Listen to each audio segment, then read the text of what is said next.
Hey guys, तो Daredevil born again का पिछला एपिसोड फाइनली मैट को मजबूर करता है अपने पुराने तरीकों पर रिटर्न होने के लिए, स्पेशली क्योंकि वो फॉगी की डेथ के बाद कभी ओपन अप नहीं हो पाया था।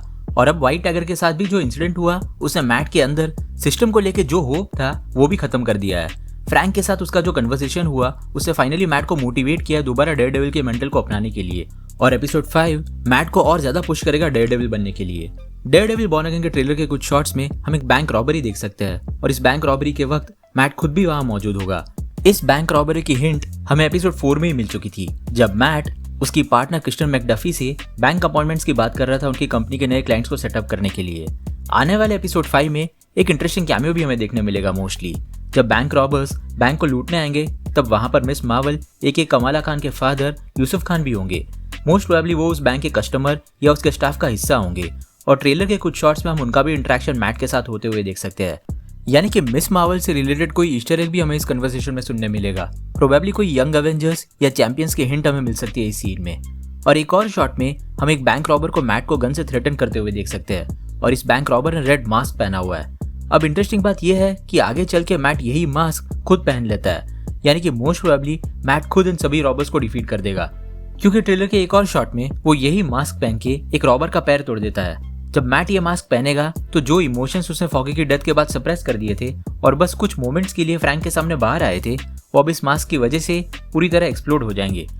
Probably one of the most brutal और वायलेंट फाइट सीन हमें देखने मिलेगा पूरे एमसीयू में इस आने वाले एपिसोड में।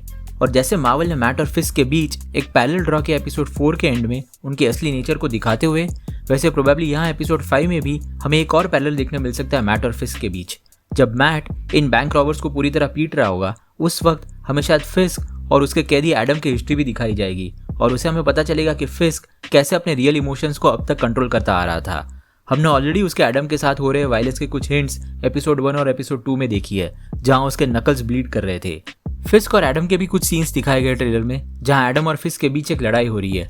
अब या तो ये किसी तरह का फ्लैशबैक होगा या फिर आने वाले एपिसोड में समहाउ एडम फिस्क के बेसमेंट से निकलने की कोशिश करेगा। रिगार्डलेस इस फाइट का कंक्लूजन प्रोबेबली फिस्क के फेवर में ही जाएगा।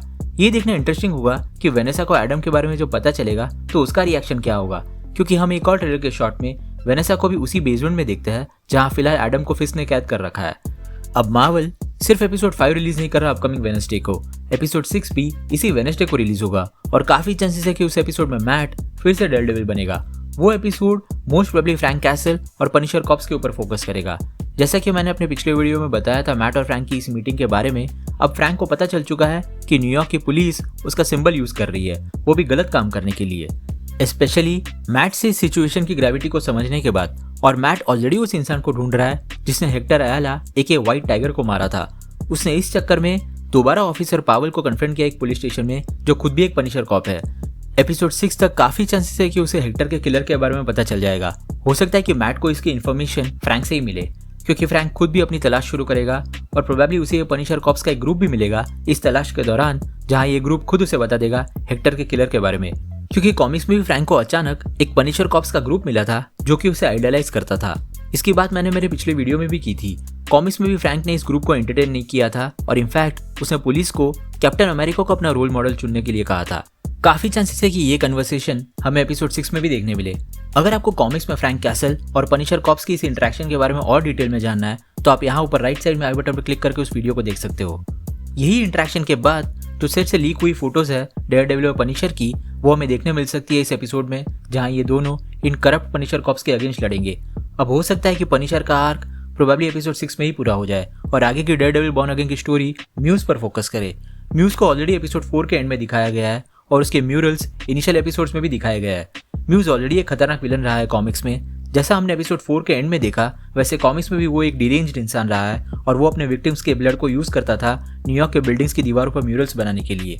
म्यूज का इस सीजन में होना एक बहुत बड़ा एडवांटेज देने वाला है मेयर विल्सन फिस्क को। फिस्क ऑलरेडी अपने एंटी विजिलेंटी स्टांस को क्लियर कर चुका है न्यूयॉर्क की जनता के सामने। अब कॉमिक्स में म्यूज डेयरडेविल और दूसरे विजिलेंटीज की जस्टिस के लिए फाइट से काफी इंस्पायर्ड था और वो उनके म्यूरल्स भी बनाता था, लेकिन वो सभी किसी न किसी के खून से रंगे हुए होते थे। एक बार जब वो पनिशर का म्यूरल बना रहा था तो एक पुलिस ऑफिसर्स का ग्रुप उसे कन्फ्रंट करता है। म्यूज उन सभी पुलिस ऑफिसर्स को मार देता है और उनकी बॉडीज को अपनी ग्राफिटी में भी यूज करता है। फिस्क को जब इस ट्रेजेडी के बारे में पता चलता है तो वो इस ट्रेजेडी को अपने एंटी विजिलेंटी स्टांस को आगे बढ़ाने के लिए यूज करता है और सारा ब्लेम वो पनिशर पे डाल देता है। हम बिल्कुल सिमिलर सा सीक्वेंस डेयरडेविल बॉर्न अगेन में भी प्ले आउट होते हुए देख सकते हैं। हमने ऑलरेडी मल्टीपल म्यूरल्स देखे इस शो में, फिर चाहे वो पनिशर का ट्रिगर सिंबल का म्यूरल हो या फिर व्हाइट टाइगर का म्यूरल। और ट्रेलर के एक शॉट में हम डेयरडेविल का भी एक म्यूरल देख सकते हैं जो अगेन म्यूज ने ही बनाया होगा। डेफिनेटली यहाँ शो में भी म्यूज एक पॉइंट पर अपने विक्टिम्स के साथ वही चीज करेगा जो उसने कॉमिक्स में पुलिस ऑफिसर्स के साथ की थी, और यहाँ भी फिस्क इस ट्रेजेडी को यूज करेगा अपने एंटी विजिलेंटी एजेंडा को आगे बढ़ाने के लिए, क्योंकि इस शो में आगे एंटी विजिलेंटी टास्क फोर्स भी इंट्रोड्यूस होने वाला है जो अगेन मेयर फिस्क के अंडर काम करेगा।